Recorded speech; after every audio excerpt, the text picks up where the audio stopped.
Hey guys, I know it's been a while, but I've finally finished a map in Halo 5. Hangout is finally finished.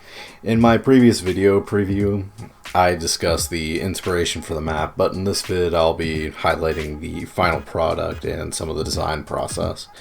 So when I last showed the map, it was significantly different from where it is now. It had all these carnival type elements, and at the same time I had it looking like a futuristic comic book city. The themes were too conflicting, so due to the conflicting themes, I had removed both the Ferris wheel and the carousel. I had originally designed the map with 6v6 gameplay in mind, but over time it had a tendency to play a lot better for 8v8 gameplay. So at the time of the preview, I had a Phaeton and a Rocket Hog. Sadly, testing that had proved that the Phaeton was just too tanky to take down unless it was by a very coordinated team. Due to this, the Phaeton was replaced with a Banshee, and that worked out a lot better. Then I had another issue where, because I spawned one team by the Rocket Hog and one team by the Banshee, the team who spawned by the Banshee had too much of an advantage off spawn. So instead of this, I opted for a more neutral approach to the initial rush. The Banshee, Rocket Hog, Railgun, and now Binary Rifle were now in neutral positions in exactly identical travel time to both teams' initial spawns.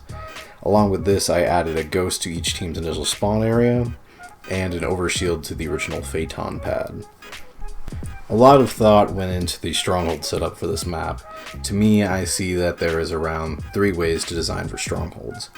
The current way used for most of 343's maps is that there is an optimal hold, so to say, where there are 2 specific territories you want to keep, while there's 1 you don't want to touch. The second way is what we see in Halo 4's Dominion and Halo 5's Warzone, where there is 1 territory that is absolutely necessary to take, and 2 other territories that teams can take as well, which may constitute to what Abel Sir Thomas called the Alpha Charlie flank, where lesser advantages than Territory B are given to Territories A and C. I, however, have opted for a third design philosophy for territories for the design of Hangout. This Stronghold setup I'm using is where Territory A, B, and C are all equally viable, but each have their own advantages and disadvantages. For instance, the Cafe territory has the advantage of an easier defense due to its domineering sightlines, while it has the hardest ability to attack other strongholds. No, I don't mean attacking as in killing other players from Cafe, but rather being able to move from Cafe to capture a stronghold attacking.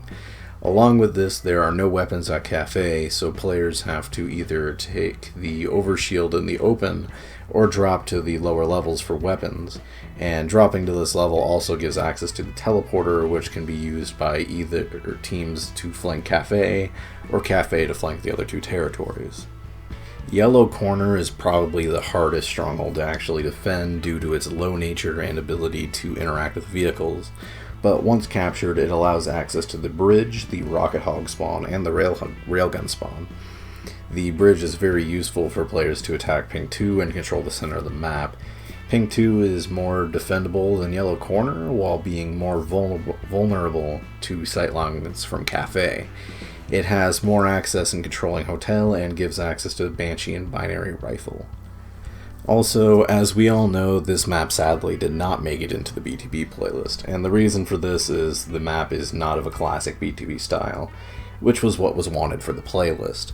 This map won't play like any BTB map you've ever seen before, which was certainly my intention. The map will be on my files if you wish to download it, so thanks for watching. I'll have a preview of my next project coming up in the next few weeks or so. Laters.